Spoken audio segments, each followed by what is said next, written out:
Hey everyone, ready for another deep dive? Always. So you guys sent in a ton of articles about KTM, Oh, yeah. and well, it looks like they might be in some serious trouble. Mm. We're talking like bankruptcy rumors. Whoa, bankruptcy. Yeah, for real. For KTM. Those guys who make those awesome, Exactly, those high-performance motorcycles. Oh, right. Crazy, huh? Totally. So we've got this article here. Okay. It's called KTM Restructuring Plan, a strategic move to avoid bankruptcy. Mm. It's from biker motor writer DOT.com. Gotcha. And get this, it was published just yesterday, Okay. February 26th, 2025. Wow. So this is like breaking news? Basically, Okay. So what does it say? well, it seems like, this whole thing, Yeah. it didn't just happen overnight. Right, right. The article kind of makes it sound like these problems have been brewing for a while. Yeah, that makes sense. Yeah, I mean, no company just suddenly goes bankrupt. Exactly. There's always, like, stuff going on behind the scenes. Totally. Yeah. And the article mentions a bunch of different factors. Like what?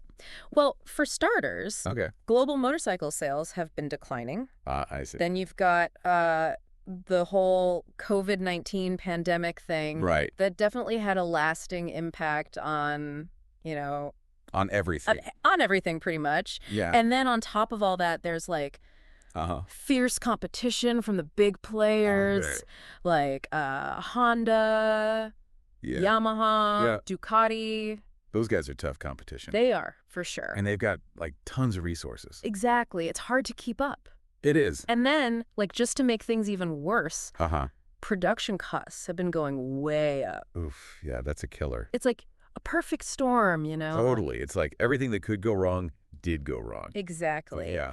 And I think what's really interesting here is that the article kind of suggests that KTM, like, they kind of went on this huge expansion spree. They did. Yeah, they were pushing into all these new markets. Oh, wow. And, they were pouring tons of money into product development and stuff. Right. But it seems like those big bets Didn't pay off? they didn't really pan out the way they hoped. So they overextended themselves? Kinda, yeah. Yikes. And then you add to that, like, a pile of debt Yeah. and some operational hiccups. Right. And it's no wonder they're in trouble.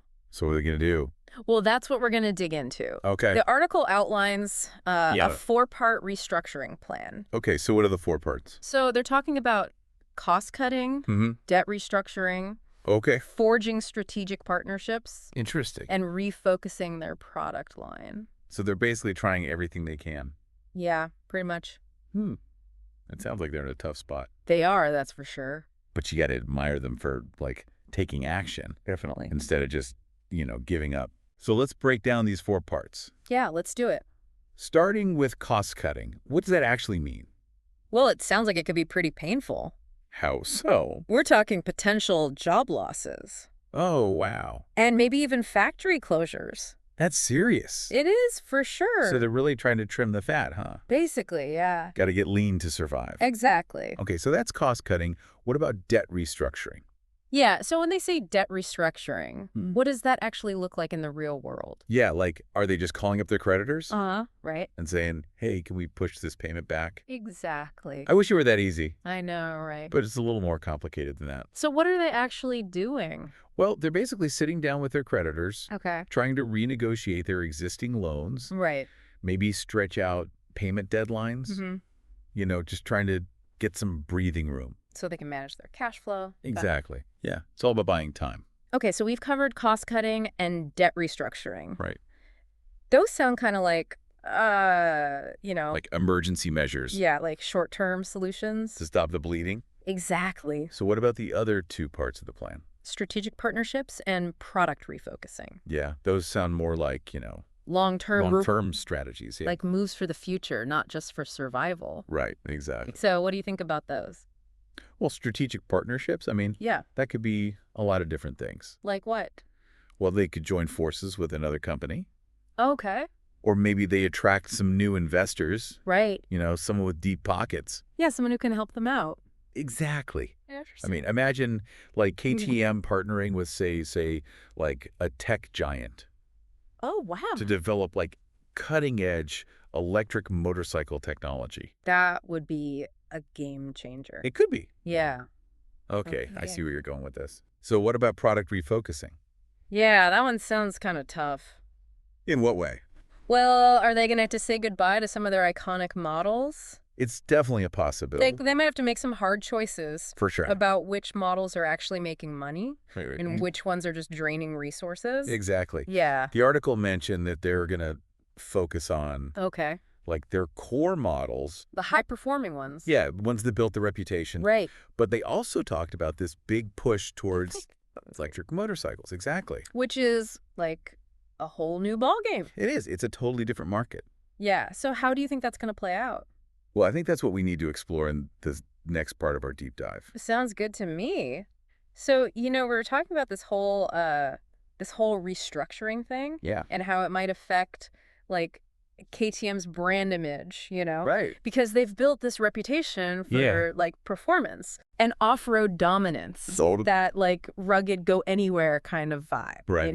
Yeah, that's their thing. Exactly. So how do they hold on to that? That's the question, right? Yeah, while they're making all these like drastic changes. Exactly. Actually, This big push toward electric motorcycles. Yeah, electric motorcycles, exactly. Because those have like a different vibe, They seen as more eco-conscious, tech-focused. More modern. Like it attracts a different kind of rider. It does. Yeah. So how do they like reconcile those two things? Right.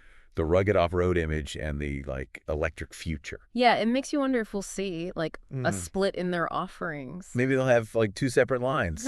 Exactly. One for the the diehard combustion engine fans, and then another one for the new like electric crowd. Exactly. That would be interesting to see how that plays out.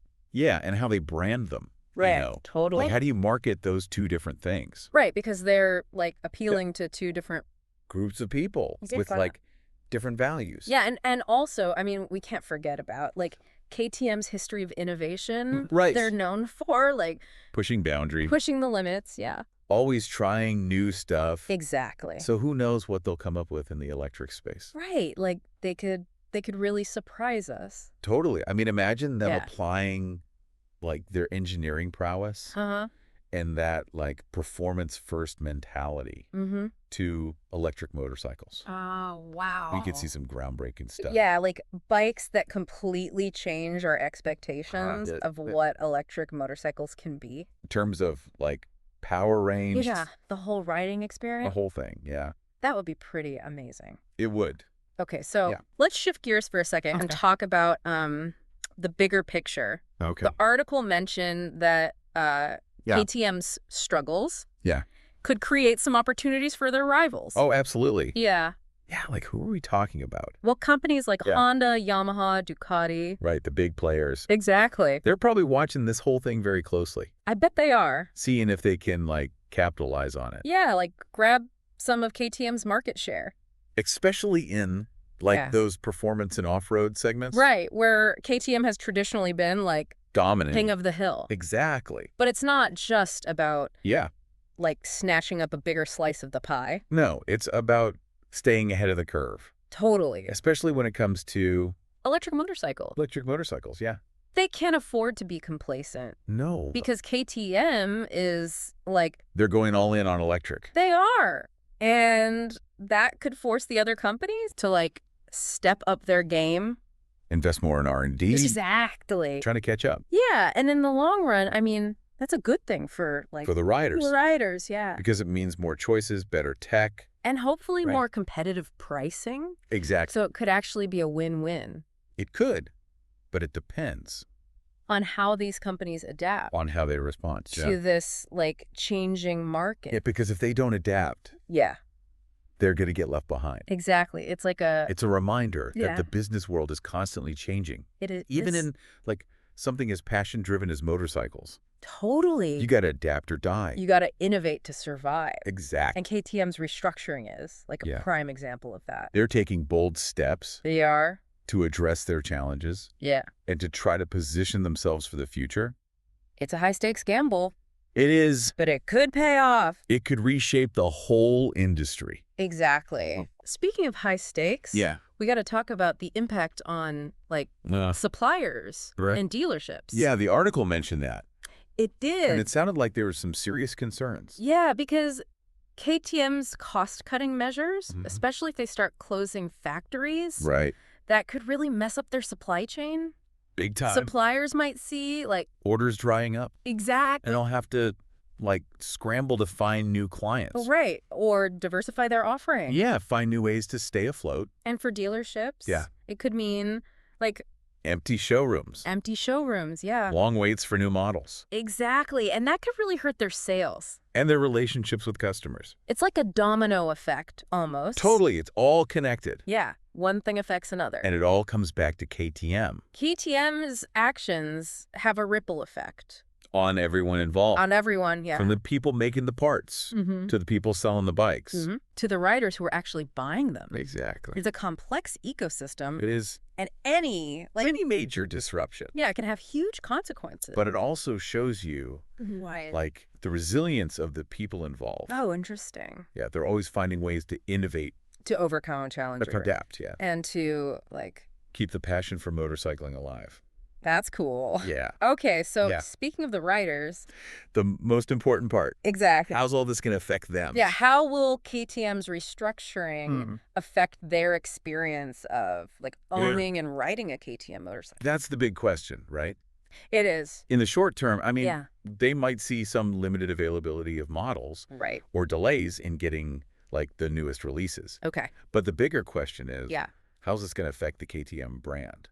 Long term. Long term, yeah. Like the riding experience. The riding experience. The whole, like, community. The community, exactly. Yeah. Among KTM enthusiasts. Can they maintain that? That's the key. Yeah, can they maintain that reputation? For building those high-performance, off-road focused machines. While also embracing these new technologies. Like electric powertrains. Exactly. It's a balancing act. It is. And it'll be interesting to see how they communicate these changes to their, like, loyal customer base. Right, because they got to keep those guys happy. They do. Because those are the people who are buying the bikes. Exactly. So are they going to emphasize the continuity of, like, the core values? Or are they going to highlight, like... the excitement of innovation. It's the excitement, And the potential of electric motorcycles. That's going to be key. Yeah, their messaging. The messaging is going to be crucial. In shaping perceptions. Keeping their riders on board. During this whole, like, transition period. They got to be open about their plans. Transparent. Address concerns. And really sell the benefits. Of these changes. Yeah, to the people who are actually riding their bikes. Right, because at the end of the day, it's all about the riders. And then there's the question of pricing. Oh, yeah, good point. Like, will these cost-cutting measures... make KTMs more affordable? Possibly. Or will the investment in new technology drive prices up? That's the other side of the coin. Yeah, it's a tough balancing act. It is. Because on the one hand... streamlining production. Yeah. Reducing operational costs. That could lead to... lower manufacturing costs. And more competitive pricing. Exactly. But on the other hand... developing new technologies. Especially in, like, electric motorcycles. Yeah, that requires a lot of upfront investment. It does. And those costs could be passed on to the consumer. At least initially. Right. So they got to find that sweet spot where they can be competitive on price. Right. But also invest in innovation. And stay profitable. Exactly. It's a tough needle to thread. It is. And then there's the whole question of community. Oh, yeah. Because KTM has, like, a really passionate and dedicated fan base. They do. So will these changes... yeah. especially, like... the factory closures. The factory closures. The job losses. Will that affect, like, the sense of community? Among KTM enthusiasts. The feeling of belonging. Exactly. The shared identity. Yeah, because that's a valuable asset for the company. It is. Maintaining that. Yeah. Nurturing that. It's going to be crucial. Especially during these times of, like, change and uncertainty. Exactly. So how KTM navigates all this? Yeah. It's going to be fascinating to see. Their decisions in the coming months and years are going to have a huge impact. Not just on, like... not just on their bottom line. Right. But on the hearts and minds. Of riders all over the world. Exactly. It's a reminder that the motorcycle industry, it's more than just a business. It's a passion. It's a lifestyle. It's a community. KTM's restructuring. It's a story that goes beyond... spreadsheets. Balance sheets. It's about people. It's about their dreams. Their dreams and the machines. That connect them. Exactly. And it's a story that's still being written. Absolutely. It's crazy to think, right? Yeah. How much the motorcycle landscape could change in the next, like, few years. Totally. We might see a real shift Yeah. from, like, the roar of those big combustion engines to, like, the quiet hum of electric motors. And KTM could be leading the charge. They could be, yeah. It's a pretty wild thought when you think about it. Yeah, Like a world where those high-performance bikes are also, like, environmentally friendly. Right. Where the thrill of riding is. Yeah. Like, amped up by cutting-edge tech. Yeah, KTM representing not just power and performance, but, like, innovation and sustainability. It's a powerful message. It is. Yeah. It's a bold vision, though. It is. And it remains to be seen whether they can actually pull it off. They've never been afraid to take risks, though. That's true. To push the limits. Yeah, they've built a legacy on defying expectations. And this restructuring could be their biggest gamble yet.